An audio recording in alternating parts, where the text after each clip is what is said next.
Hi, I'm Ann Mahoney. I played Olivia on The Walking Dead, and you're listening to Cinik Radio.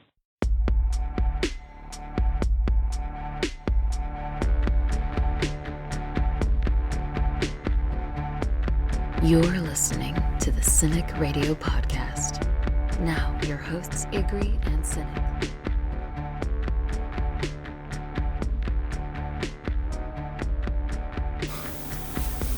And you are listening to another episode of the Cinik Radio podcast, and I'm your host, Cinik, and joining me, as always, a couple of cosplaying fools, Igrihe and Ryan. And on this week's show, well, it's October already, and you know what that means. It's time for The Walking Dead, and we review the Season 9 premiere, A New Beginning. And if that's not enough, I sit down for another great interview with a Walking Dead alum, Ann Mahoney. Negan's favorite person, Olivia herself, joins the program, because we are the Cinik Radio podcast.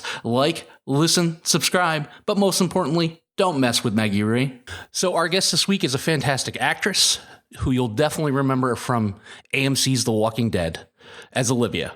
Ann Mahoney joins the program. Welcome, Ann. Thanks for having me. So my standard question to everyone I get the pleasure of interviewing, what drove you to acting? It's been a part of my life for about 38 years now. I started on stage when I was 4 years old, dancing. And then when I was 10, I did my first play, which was Fiddler on the Roof. I did it at a local college my father taught at. And that was when the acting bug bit me, once I found out that I could speak on stage too and not just dance. And so then in high school, and also junior high, I was on the speech and debate team. Was actually a national competitor 4 times. And did all the high school plays, and I had this teacher who I loved dearly named Morris Block, who was my speech and debate coach and also directed all the plays, and he really believed in me and my talent and encouraged me to go to college to study acting, which I did. I went to undergraduate school, got my bachelor's in theater arts, and then I went on to graduate school, got my master's in acting. So that's how I got my start. Before you were in front of a camera, you spent a large amount of time on stage, like you mentioned, Fiddler on the Roof. What were some of your favorite plays to do or musicals, and what were some of your favorite roles? So I think the top experience I had, whether or not I was actually very good, I don't know, was I got to play Hamlet in graduate school. My teacher, Eric Hill, actually studied this Japanese acting technique called the Suzuki method of actor training with the creator of the method. And so it was a very stylized version of that show, very physically difficult. And I really learned a lot about myself as a human and an actress in that role.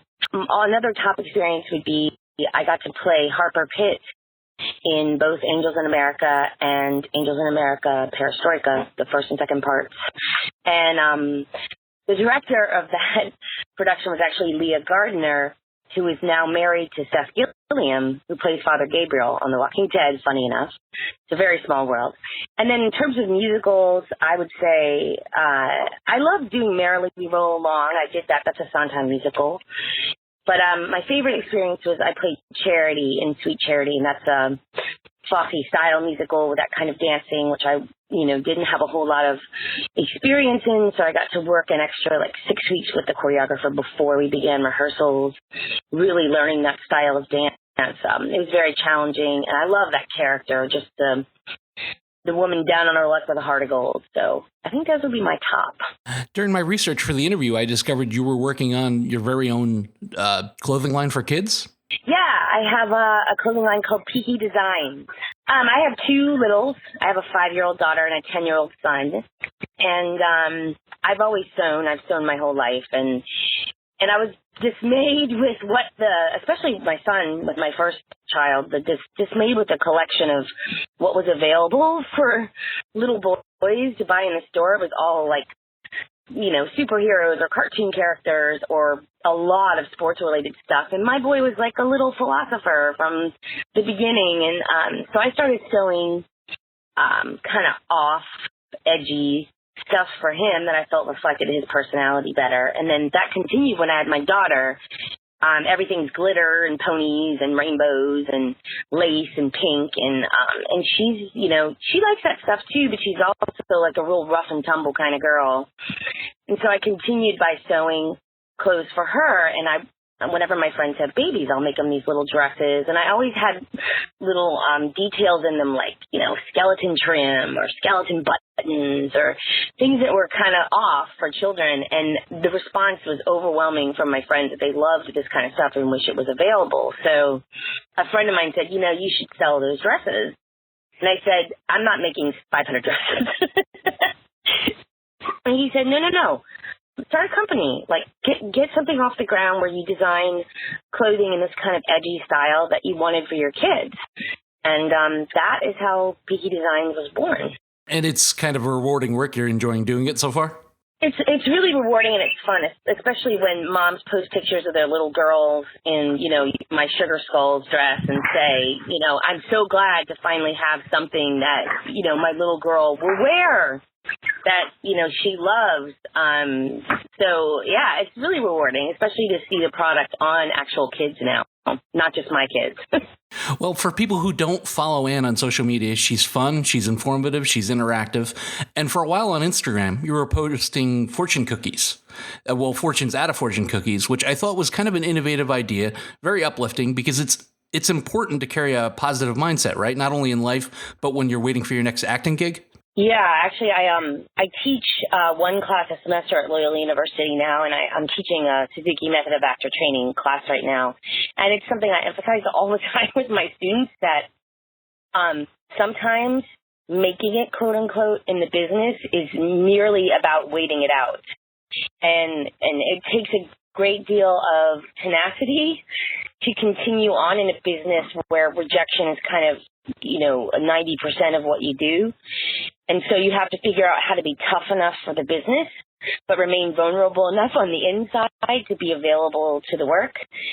And one of the ways I've found that in the dry spells and the tough times is just to really enjoy the process of the work, which is the auditions, the character research, reading other plays, reading scripts. That's how you keep yourself in love with what you do despite the hardship. Well, a while back, you had a run-in with a jerk, and I'll call him that so you don't have to. But his stance basically was, since you're not Andrew Lincoln or Norman Reedus, how dare you charge people to meet you? And I loved how you handled that because you basically laid out the truth for him. Is the biggest misconception that all actors are super rich and living in mansions? Yeah.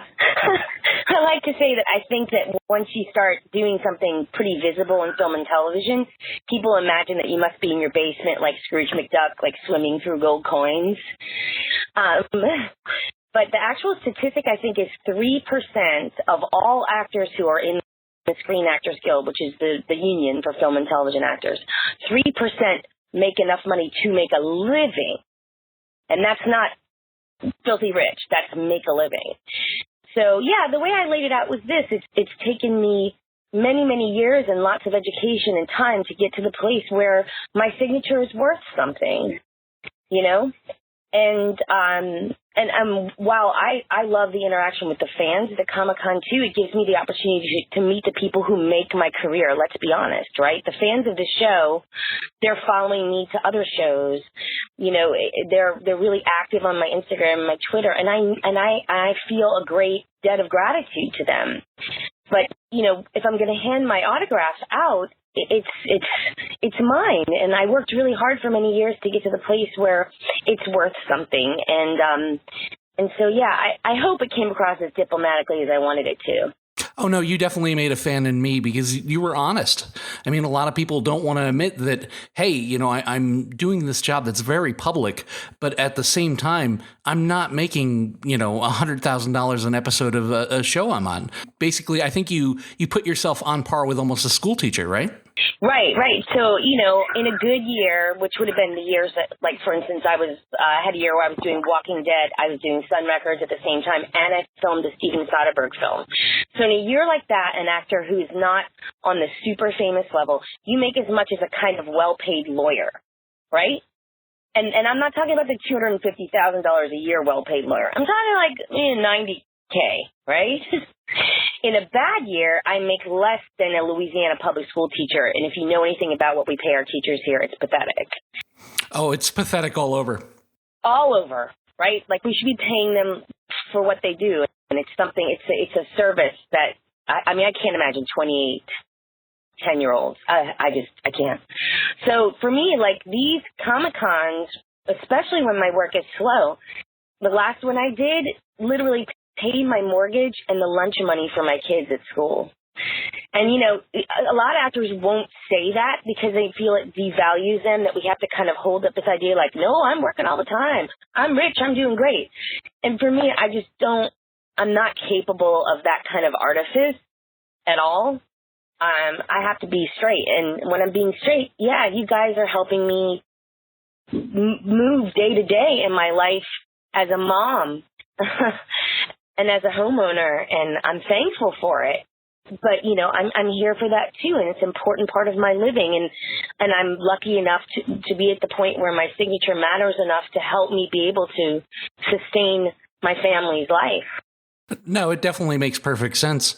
Your career has shared a lot of meaty and interesting roles on the big screen and small, but is it safe to say that The Walking Dead put you on the map? Definitely safe to say that.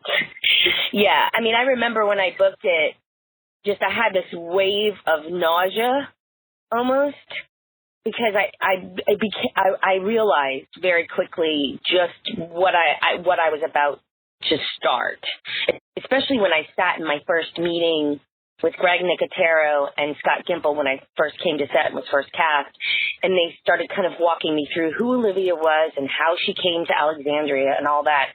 I was excited, but also, like, I had this pit in my stomach because I realized I was about to jump on a moving train, really, and that it could be something really, really important to the future of my career, and it definitely has been and continues to be.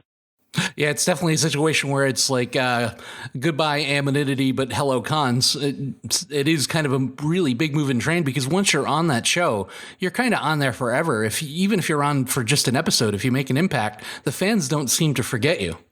That's so interesting you use that phrase, you made an impact. My last day on set, you know, the van took me over to set, and right around the same time Andy Lincoln had showed up on set.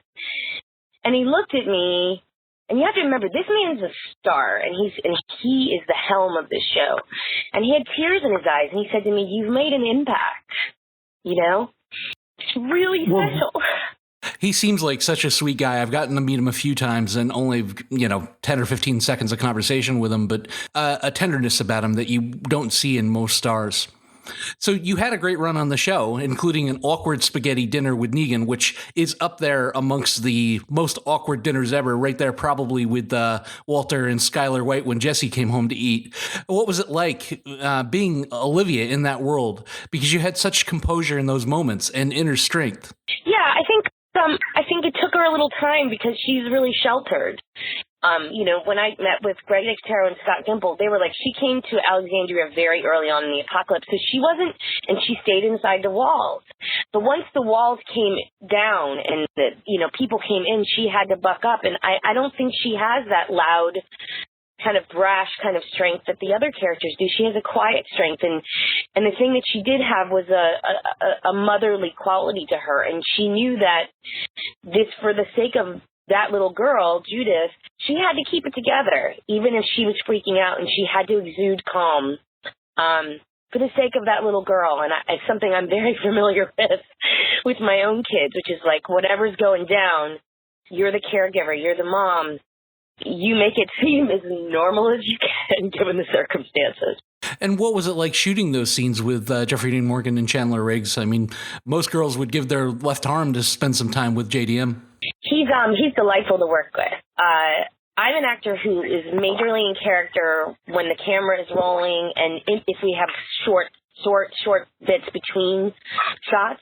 But if there's a break, I have to take a break.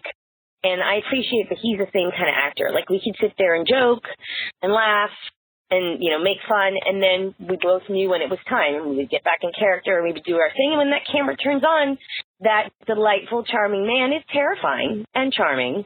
But he just is a giving actor. He's so there. And it's so not about him, and it's about the whole, and that is very refreshing. IMDb has Olivia at 12 episodes, a pretty amazing accomplishment in terms of The Walking Dead. That's like 3 seasons of survivability on any other show. But sadly, you were killed by a rot. What was shooting your final scenes like on the show? It's really neat because most of the cast, if they're not series regulars, is not going to get the scenes that they're in, particularly if they don't have lines until a few days before. So many of those people who I worked with for 3 years didn't know until the day of. And so I got a lot of walking up to me and just saying, like, one person actually, it was Josh McDermott, and he knew about it. He said, I actually laughed out loud, not in a mean way, when I read it. He was like, I was so shocked that it happened. And I was like, yeah. And he goes, and he was like, I'm really going to miss you, you know? And so just a lot of just people saying thank you and I'm going to miss you. And the crew, too. I feel really close to that crew. I mean, they make the magic happen. So I just it was like a gathering around kind of really, people were really focused on knowing that it was my last scene, even though the way that they tend to do it is they'll do your death scene and then the next day you'll shoot some scenes where you're still alive, so that the last thing that you do is not like die and then go home. They give you one more chance on the set just to say final goodbyes and stuff. So, yeah, that's what my day was like. It's unlike the corporate idea where they just fire you on a Friday and send you home for the weekend. So that's kind of nice. At least you get a day of acting alive before you get to go. Yeah. I actually had a fan at the last Comic-Con say to me, so do they set you up with like a few months of like unemployment when you make sure that you're taken care of till you find your next job? I was like, oh, that's really sweet. No, it's That's the ongoing joke on this show is that somebody's going to die on The Walking Dead if they give you a lot of lines or some tender moments or have you make a major impact in the episode. It's almost like you're auditioning for your next job at the end of this one. Yep, absolutely. Yep. As soon as you get to know somebody, it's like, oh, they're going to die. I love that. I mean, they did that just recently on Fear with Jim. He had a lot of great dialogue, a lot of great monologues, even, far more emotional moments than he had on the whole time he was on the show. And it's like, Jim's going to get bit. I wasn't shocked at all when he got bit. So have you kept up on the story now that you're no longer on the show? And what are your thoughts of the direction of The Walking Dead? I'm really, really excited. And I know that's something that people hear from the cast every season, but I have to say I am exponentially that much more excited about this season because we have a female showrunner, Angela Kang, and I'm so, first of all, proud that she is in that position because I just feel like the more women we have, we need to balance that out. We need to have way more women directing and way more women show running shows and way more women heading up production companies and networks. And so I'm excited about that. I think there is something that women do bring to work that is special. And so I'm super, from what I've seen so far, I'm so excited to see the kind of brushstroke that she brings to this show. So I'm like really amped about Sunday. I saw Kari, who plays Ezekiel, and Seth at a Comic-Con recently, and just they're really psyched, and I really do think it's going to be something special. I'm only bummed that I don't get to be a part of it with Angela as the showrunner to get that experience too. Well, and it's needed. It's needed all over Hollywood. It's a trend that I hope keeps going on.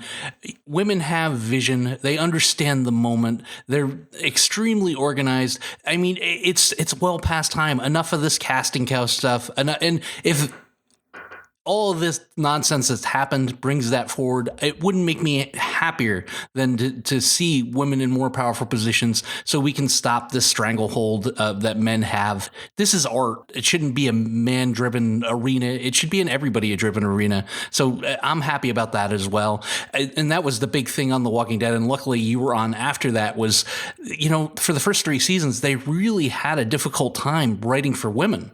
The writing for women was really kind of discombobulated, and you could just kind of tell that it wasn't really there. Like their decision making, their dialogue, it just wasn't there. And then it picked up, and ever since then, The Walking Dead has definitely been a women dominated show, and it's gotten better because of it.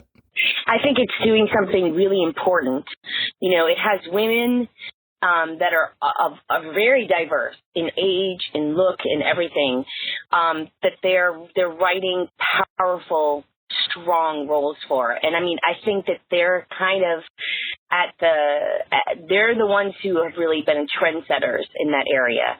And these women are not just sexy, they're planners, they're killers, they're diabolical, they're mothers, but they're strong mothers. I think The Walking Dead has done a beautiful job in representing women. Yeah, I really do too. I think the show has gotten tremendously better now that they've kind of gotten that small issue, at least in my opinion, figured out. So as great as your run was on The Walking Dead, you were amazing in Sun Records as Elvis's mom, playing Gladys Presley. I love the setting of the show, and it captured the era so perfectly. What was shooting that project like, and do you think we'll ever get a continuation of that story? It's interesting. In all the work you do, you have these. I've never played a historical character. I don't even know if I've played one on stage. And it felt very much like a Conjuring.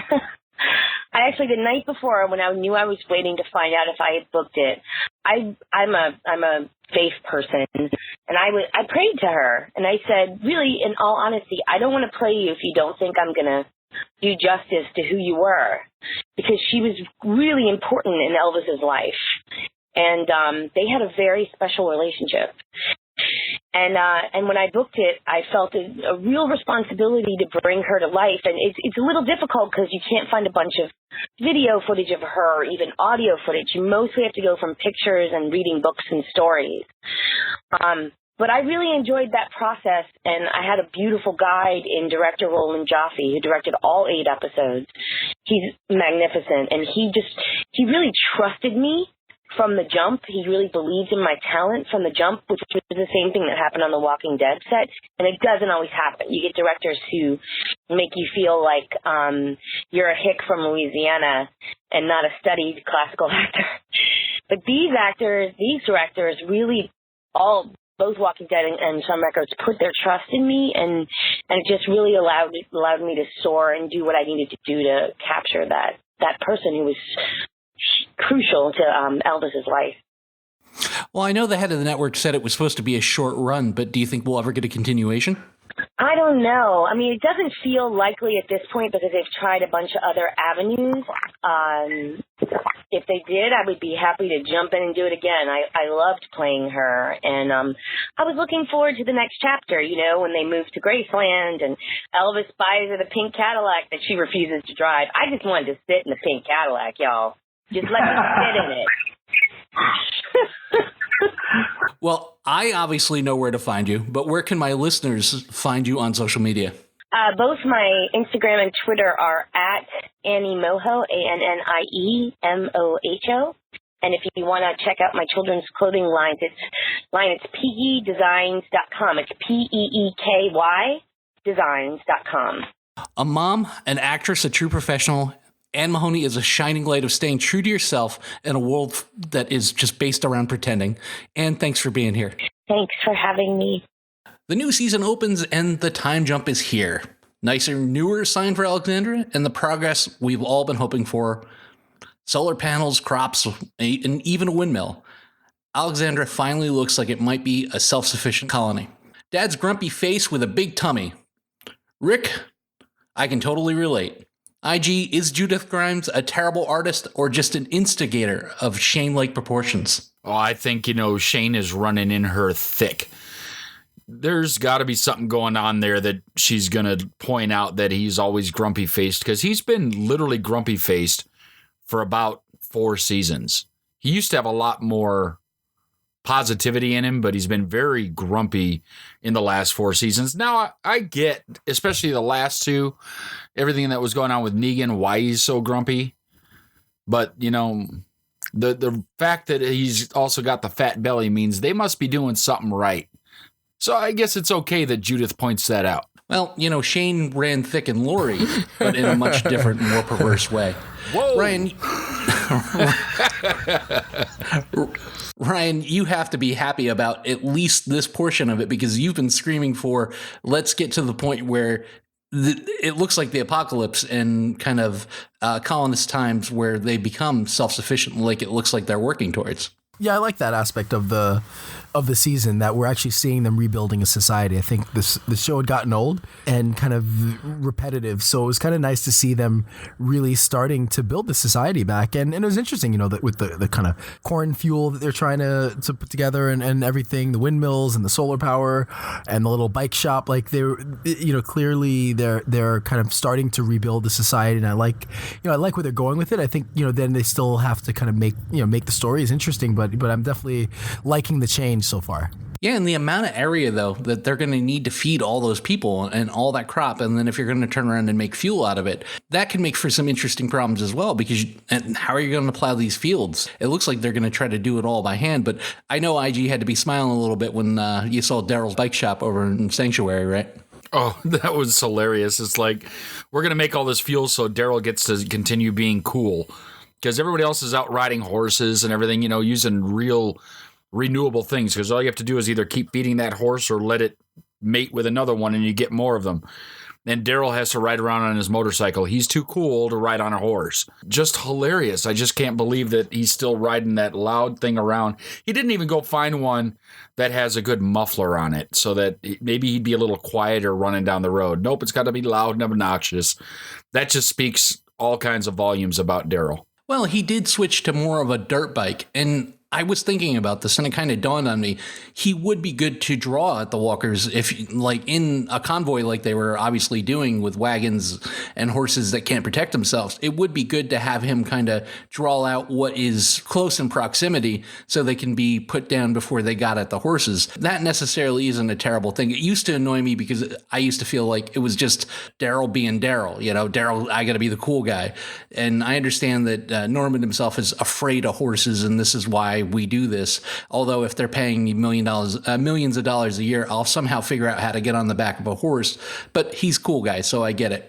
Progress looks like it's been made, Ryan, but realistically, will all the communities actually work together, or is there going to be hard feelings towards the sanctuary regardless of how they've changed their ways? Yeah, I think there has to be hard feelings towards the sanctuary, and they're always going to be the odd man out with the group as they are. I think you don't behave the way that the sanctuary, you know, behaved, even if they can say that they were under the kind of rule of Negan. You don't do what they do and not kind of deal with some consequences. And I think that, you know, while yes, Rick and company are in charge and they want to try to, you know, lift the saviors up, there has to be animosity, and I think that's going to be problematic and will be a source of some of that stress. As we saw this episode, I think it can be used and manipulated if necessary to create tension. Well, in a realistic timeline, in a much smaller scale, the North and the South fought in the Civil War, and there's still, hundreds of years later, there's still hard feelings. You know, you go someplace in the South, and it feels like they're still fighting the war. No matter what Sanctuary does, they're kind of destined to be the redheaded stepchild of the show for as long as they're a community, right? They don't seem to want to parse themselves out.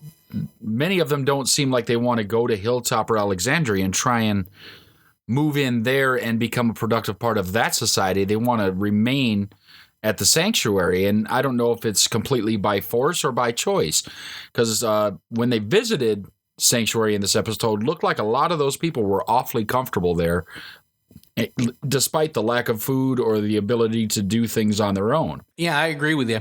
And one thing that all three of us have to be happy about, and Ryan, you as well, because we've talked about this on the show, and this was a big point with you, the walkers aren't what they used to be. Have you noticed that they've even further decayed? Yeah, that's a nice little touch that they've really. I mean, to the point where I have a hard time looking at them because they do agree.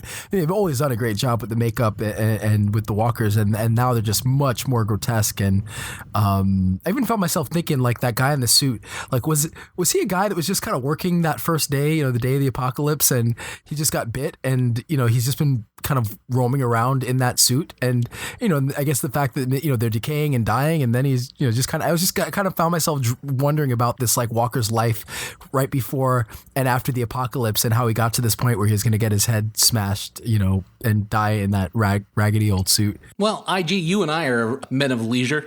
We don't want to be stuffy and in something that is sweaty or confining. If you're going to live in all eternity, maybe a nice T-shirt and some pajama pants, right? Oh, definitely, and nice pair of slippers, or at least something fashionable. So either it's going to be really comfortable or it's going to look really good. So the suit just does not mesh well with the apocalypse. You're going to have to put on some bedazzled stuff if you're really going to stand out. I'm not a big fan of the suit, but it kind of told you what he was going. And on another note, didn't it seem like there were just like that herd that was underground in that building? Did that seem like a government center to you? Because, I mean, it kind of seemed like a museum and a government center. Well, they did show a bunch of people, like, when they came in. I believe that was the state capital of Georgia, or a city hall, a bigger city hall in Georgia.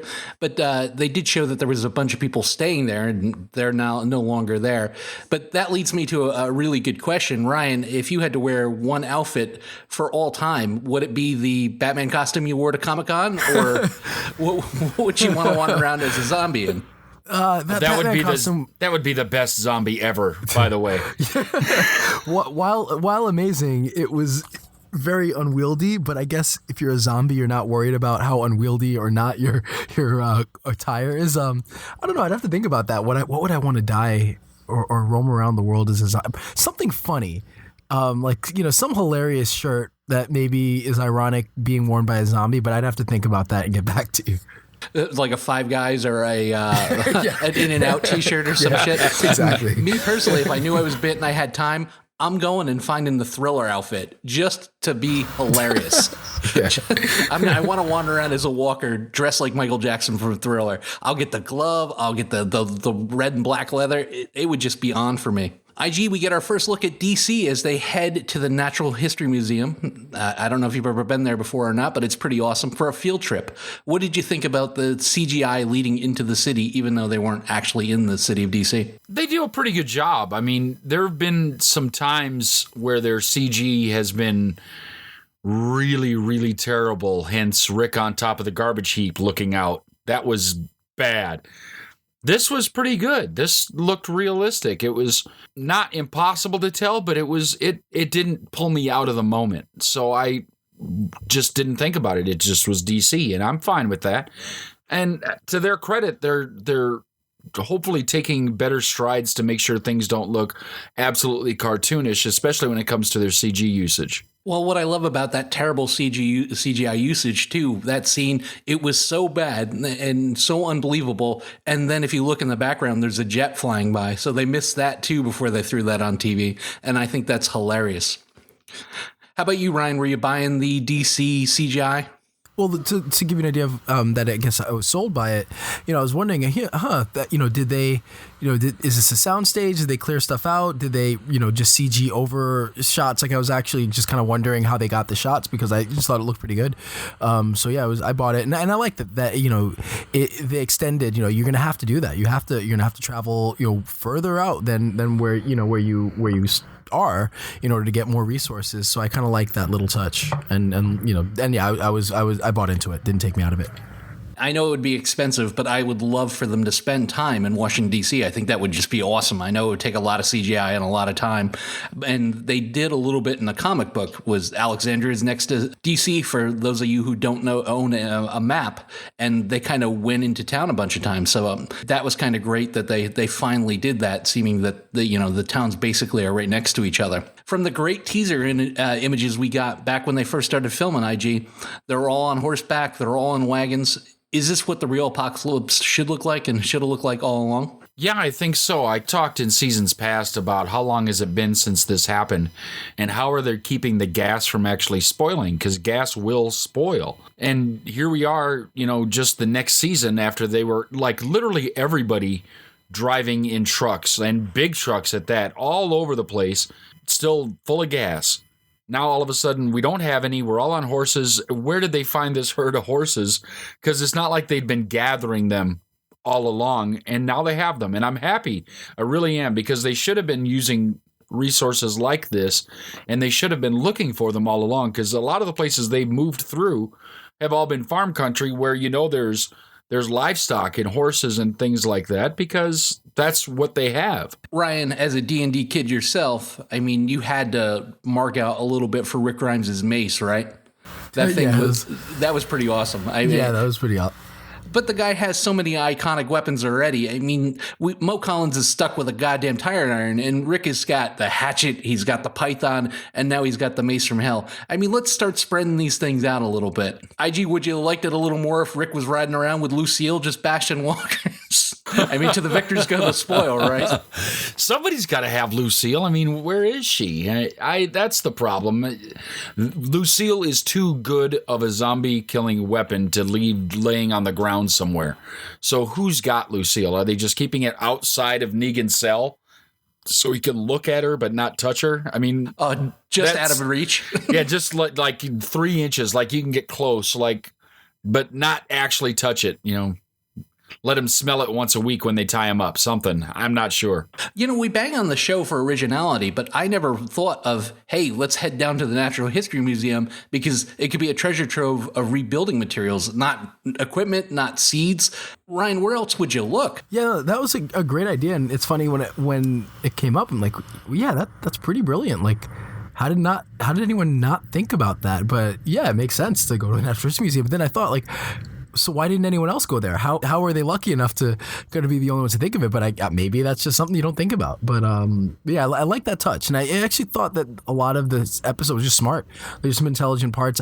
As Ig alluded to, like I did find myself like, where did those horses come from? Like, were they wild horses? Were they kept at some random stable? Like, where? I'd love to see a little side story on how they got these horses, and what kind of breeding program they're going to have to make sure that they manage and maintain and continue to have access to horses. IG, proving that you can take the girl from the dump, but you can't take the dump from the girl. Wait, that sounded completely wrong. Did you see Jadis in regular clothes? She's now Ann. She looks different, and she's speaking in full sentences. And she was a teacher. She said, I used to bring kids here on field trips.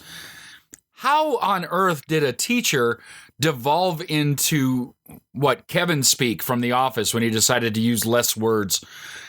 That was hilarious. And like, the hair is different. The clothes are right. Like, she's got completely different than she was with the Garbage Pail Kids. And she's just fitting in. And to be honest, I love that about her. And I think she can be a very strong character going forward. I hope they give her a lot to do, because I do love the actress. She does a great job. But I almost miss the language from the Garbage Pail Kids now that it's gone. Yeah, like it would have been great for her to still be herself, be Jadis, even among the group. I thought that would have been a nice touch, or at least like kind of some middle ground where she kind of sort of used it, but maybe did a little bit more. Like that would have been fun and interesting to kind of keep that aspect of the character. But yeah, it does seem like she kind of just fits in and is kind of part of the group now. It would be great if the rest of them were all dressed like farmer-like, and they were all dressed in farmer duds, and Jadis is still dressed like David Bowie. I would get a kick out of that. How times have changed, Ryan. We take a look at Gabriel just taking walkers out with reckless abandon. Did you think it was possible for him to become a walker killing machine and to be more creepy with that fucking hat on? Something changed in him, clearly. And I think... I don't know. He's an interesting character, and I think it'd be, I think they've dropped the ball with him on a few occasions, and it would be interesting to kind of get into his mind a little bit and see kind of how his faith changes. I think he still has it clearly, but his view of the dead or the Walking Dead and what they are, and are they human or do they have any humanity? Like, it'd be interesting how he changes his thoughts on this. Like I said, they've kind of, to me, they've never quite explored it fully, and I do hope that he kind of gets a little bit more of an elevated role on the show. It was kind of cute how he killed the walker and he fell in line and he was like, the de-evolution of man. I mean, Negan nailed it right on the fucking head when he first saw the guy, and he's like, with that smile and that suit, could you be any more creepy? Well, yeah, we found a way to make him more creepy. We'll just give him a white gimp eye, and he's really no fucks given with it. He could throw a patch over that thing, but he'd rather just creep people out. And I know the day he found the hat, he's like, yeah, now my outfit is finally fucking complete. Our biggest bit of action in the premiere was getting the wagon and the plow over the glass floor. Was it a compelling enough quandary, IG? And did you think when Ezekiel fell through the wall, he was done for? First of all, there's no way Ezekiel was dying in the season premiere. Not to something like that. So I wasn't even the least bit concerned. Even on Twitter, I was like, look, the king's a piñata, because there was nothing going to happen to him. They could have just taken that wagon outside. I don't care about like trying to get it across the glass floor. It was literally just a way for them to waste time in the episode that was already well over an hour long. They could have just skipped that.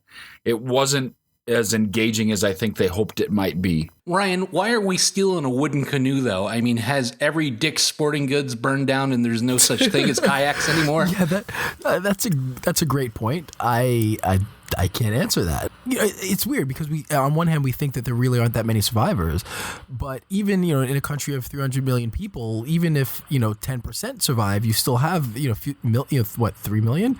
So. Right? I think I'm doing my math right. Okay, yeah. So, there's still enough that, I guess they would be raiding every store possible. So, Natural History Museum might make sense. I find it hard to believe that nobody else would have thought of that, but it makes sense. And I think that scene was there for drama. I feel like this episode was a lot of table setting, and they needed to show us, okay, here's where they've, here's the world now, and here's how things have changed. And they needed to establish kind of character relationships, the society, how things are progressing, where they're going. And they, but it's an action show. It's The Walking Dead. So we needed some drama. We needed some kind of moment where somebody's life was threatened, and so I think it felt a little bit contrived. It felt like they could have maybe done a little better with that, but I won't. I'm not going to complain too much. I think it worked, but it's definitely he was not done free. I knew okay, Ezekiel's going to survive this. Clearly, he's too important of a character at this point, especially with some of the spoilers that have come out. Like we're going to need Ezekiel for a while. From an action standpoint and from a suspense standpoint, it worked. I liked it. I thought it was a lot of fun. And, I'm just cringing the whole time every time I hear glass break. So I didn't think, obviously, Ezekiel's and you guys are right, he's too big name of a character to fall through that floor. They probably should have done it with somebody lesser like Gabriel or even Jadis. That would have made it a little more suspenseful and a little more believable. But I did enjoy it. I thought it was a good sight gag, and I thought it was a good way to build tension and a lot of fun. IG, although it's adorable that Carol and Ezekiel fell in love, the king might be taking his life into his own hands. Carol only trails Judith and Maggie in the everyone I love dies race. Should you give these angels of death a wide berth? Yeah, they're the walking epitome of that's a problem. So maybe, just kind of steer clear a little bit or send her off on her own little thing. Because maybe that's how Carol survived when she was out on her own for all that time, is she was making people fall in love with her so they would get attacked by walkers. That's completely plausible. You got to believe it. I understand that the king really found a soulmate in Carol, and it is something that kind of gives me the feels to watch him continue to pine over her, but I do fear that's going to be his demise. Well, if I was a female in the zombie apocalypse, I wouldn't necessarily go after the heavy guys myself, but I would look for the ones with the worst cardio.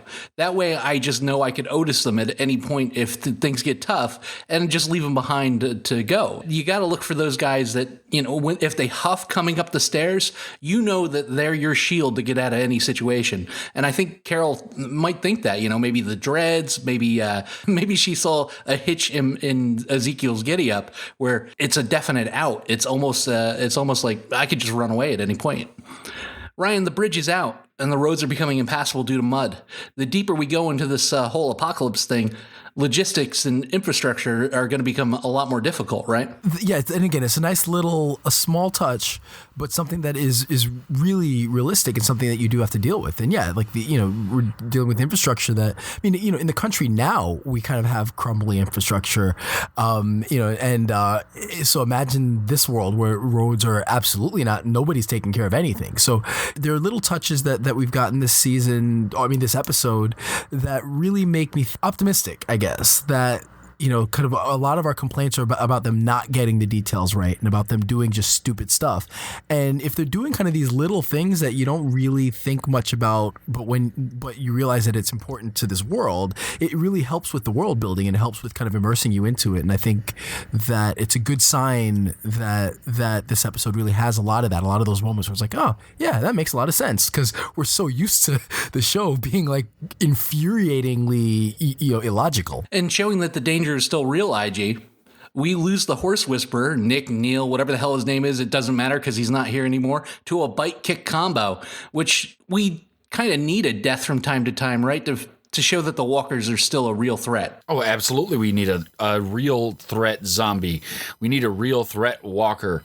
Somebody has to get bitten from time to time, or why are we watching the show? If they're just there and the only concern about it is what am I going to stab the next one in the head with, then why are we doing this? It's not scary anymore. The suspense from a show called The Walking Dead from the walkers is gone. Right now, especially since we don't have a real visible other threat, like a human threat or a living threat, there needs to be the threat of the walkers still. And I'm glad that they did that. And granted, they took somebody out that really didn't matter, somebody that we didn't know, somebody that we didn't really care about, but they were able to establish some feelings in our empathy for the other characters when that happened. So they did a great job with it. Ryan, did the second that the red shirt yelled out, "Hey, I have to go back for the horse," did you know that his end was near? Yeah.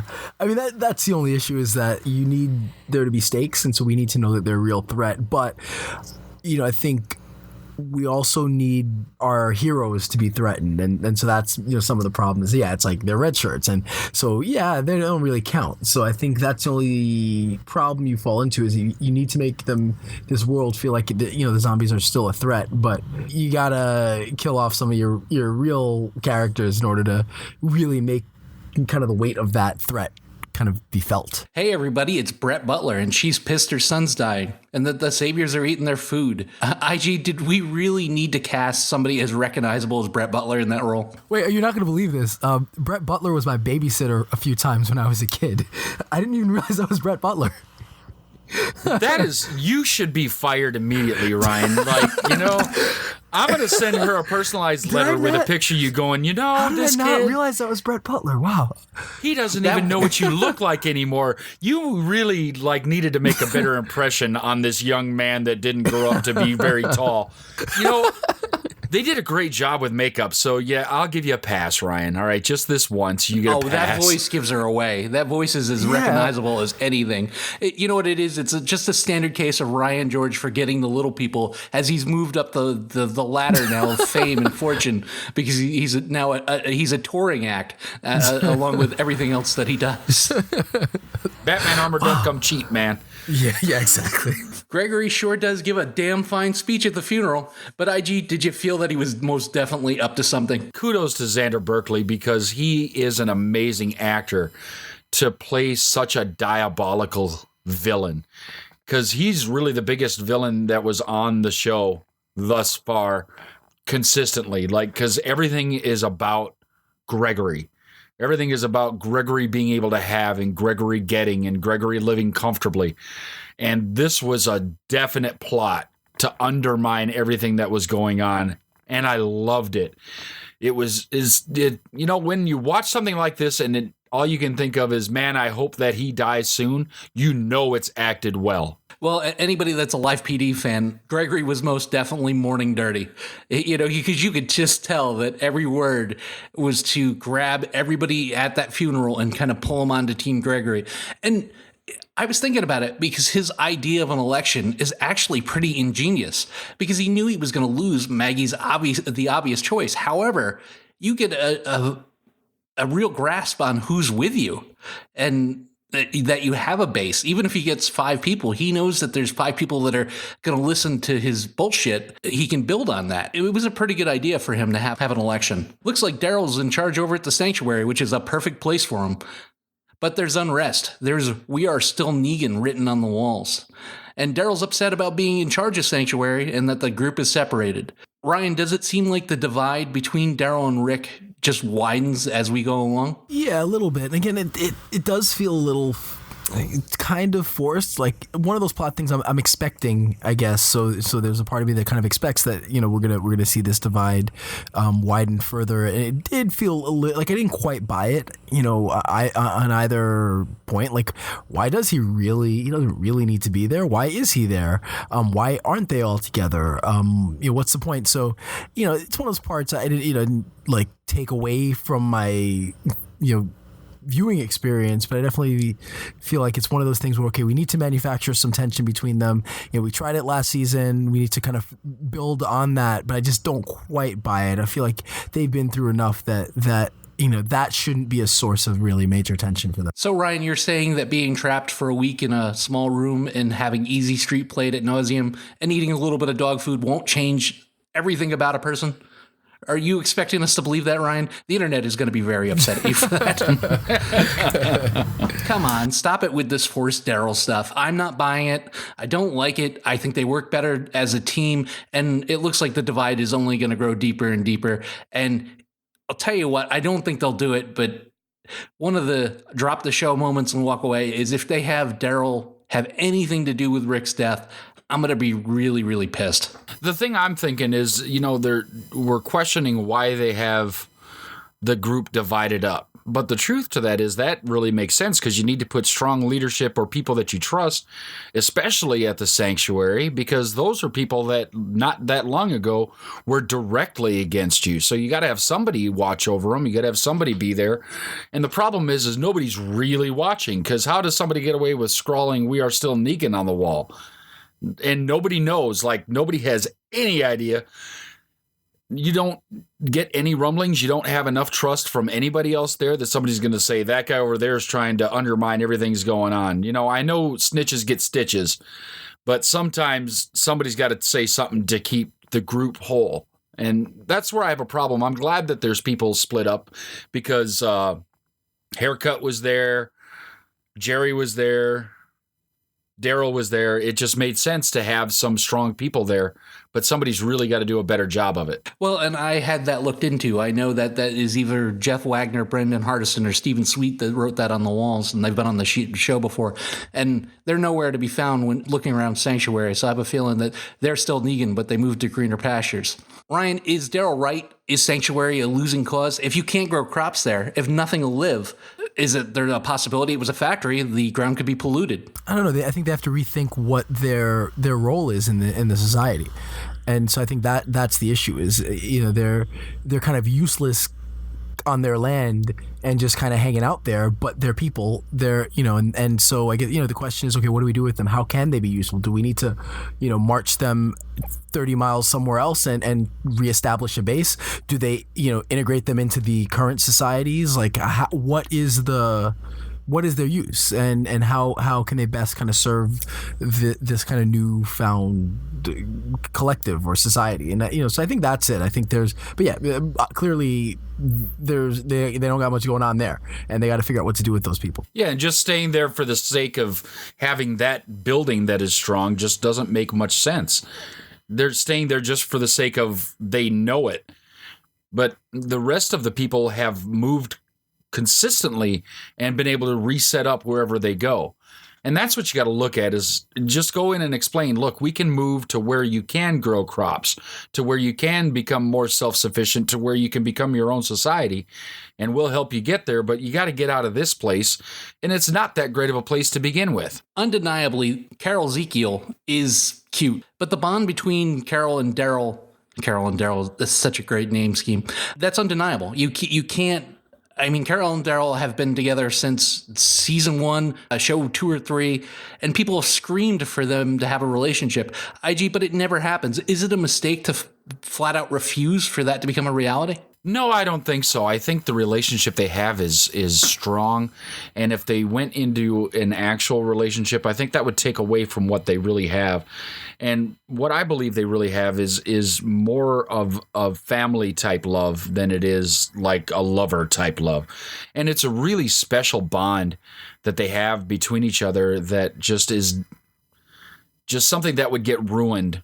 Like if they had a fight, that would just be something that would just ruin everybody's view of one or the other of them.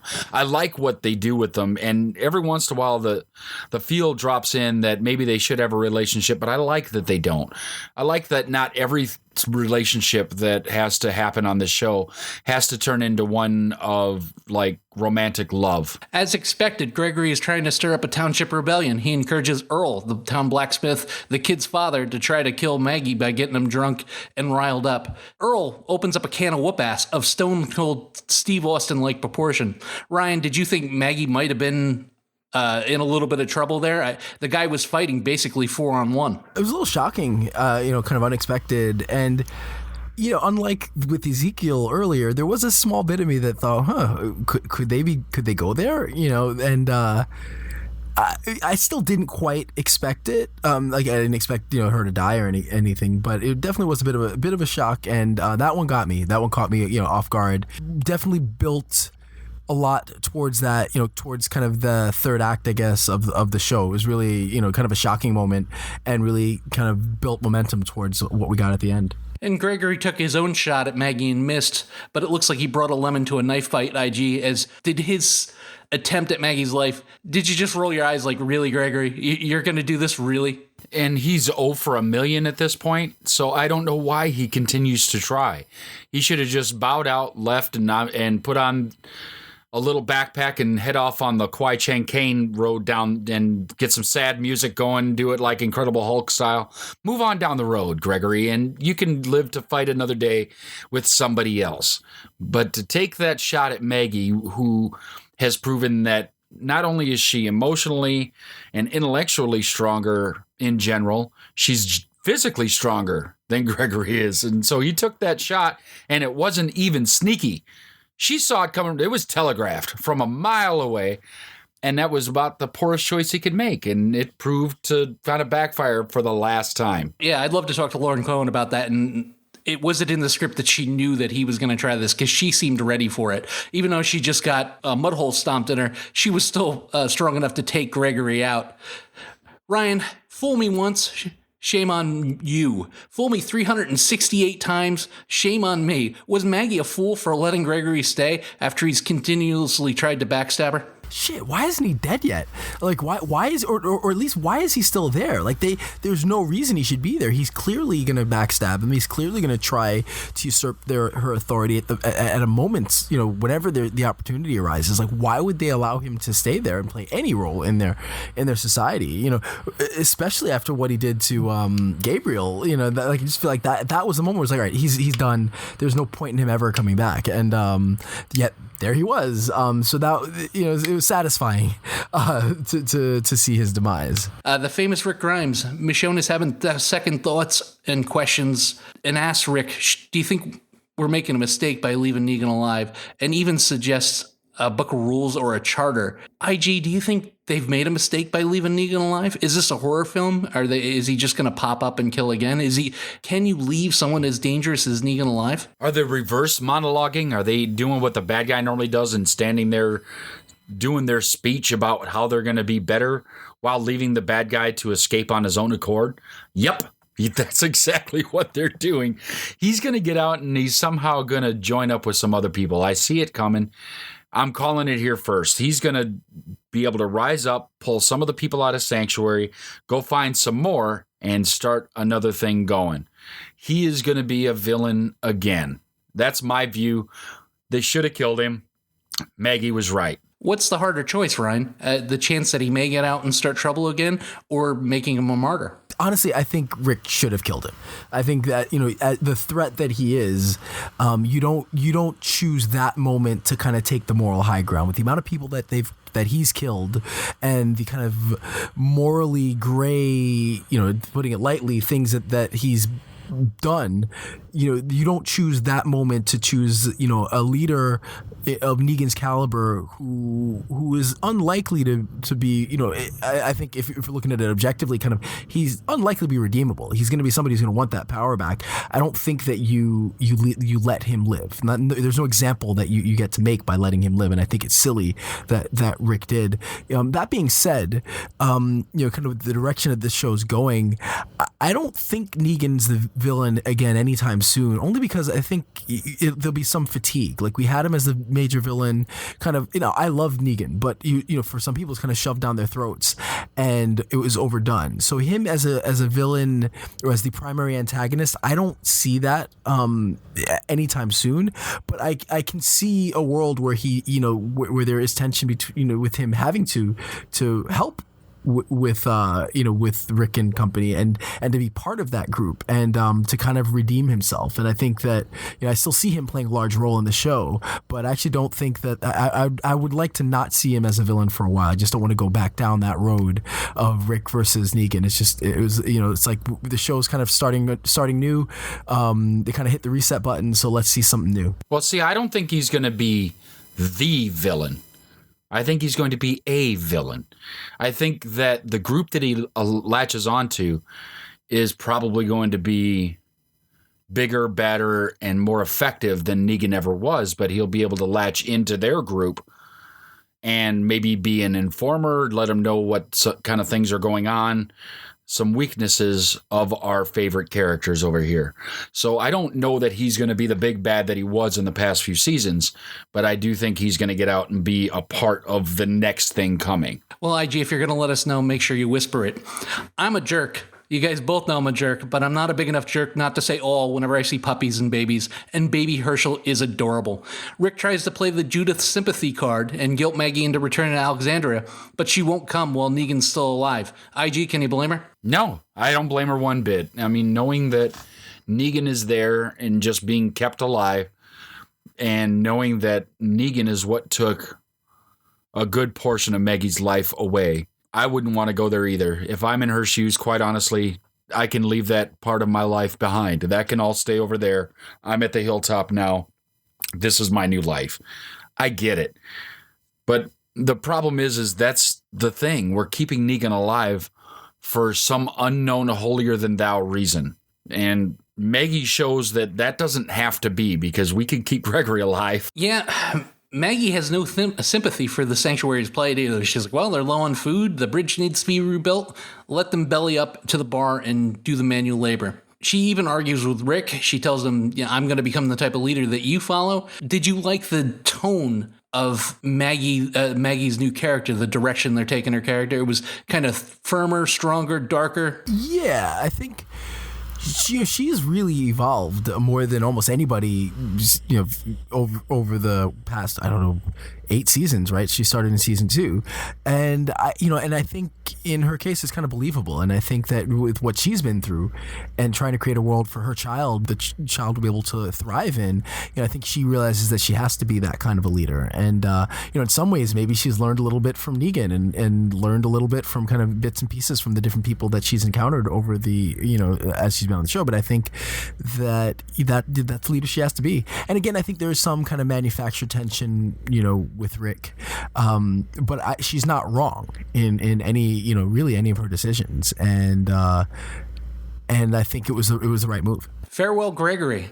IG, were you stunned that Maggie was tired of Gregory hanging around, so she hung him for his crimes? I was stunned that that's finally where she went to. I mean, I was hoping that it would be something. I was really glad and disappointed at the same time that she did it so publicly. I mean, if she would have just finished it there in the room with him, that would have been apropos for everything that's gone on. But to do it out in front of everybody, basically gather all the adults and stand out here and watch me hang him, because this is, if you're going to come against me, this is what could happen to you. It shows a strength. It shows a power play, but it also might backfire and cause people to kind of undermine you, because now they're afraid that even if they're taken just a little bit wrong, they might be given that final straw where they're next on that pole being hung.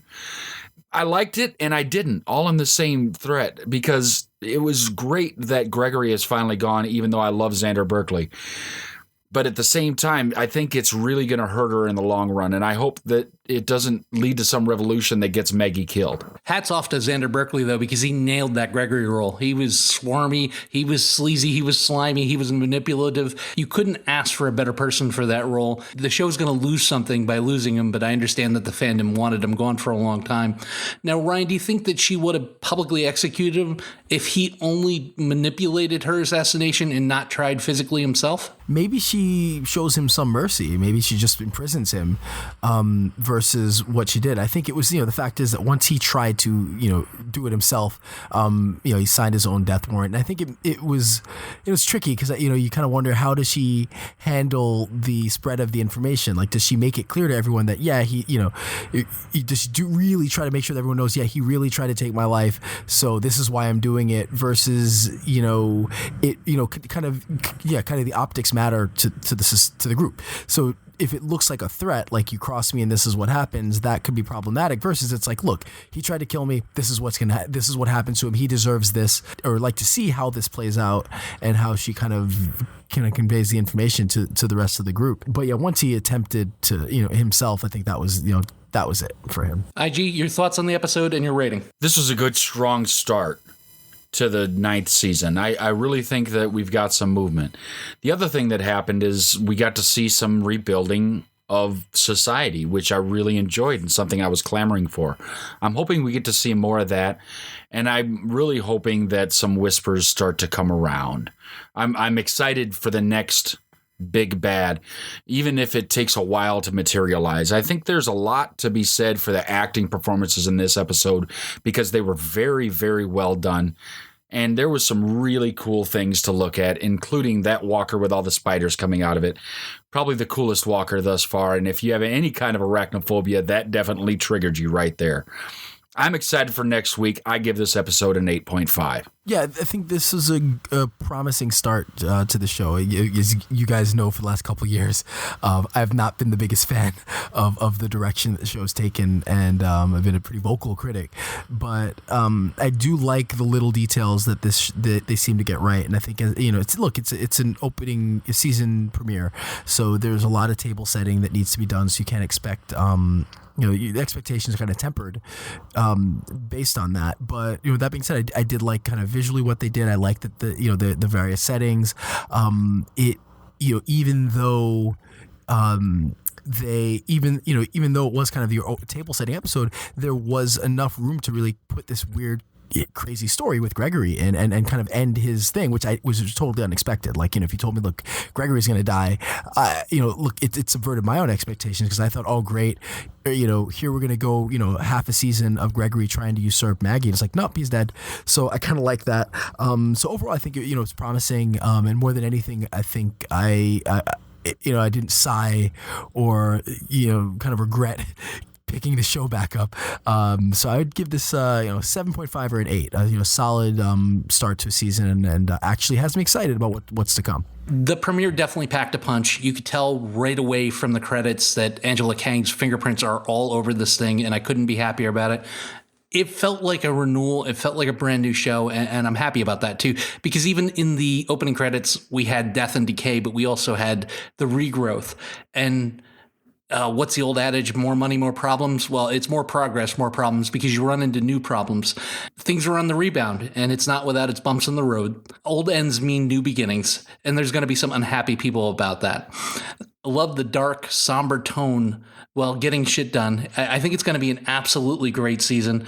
I loved Andy's performance. Lauren Cohen was great, and hats off to Xander Berkeley. You know, I'm sorry that he had to go, but it was most definitely his time, because realistically, you can't keep someone like that around forever.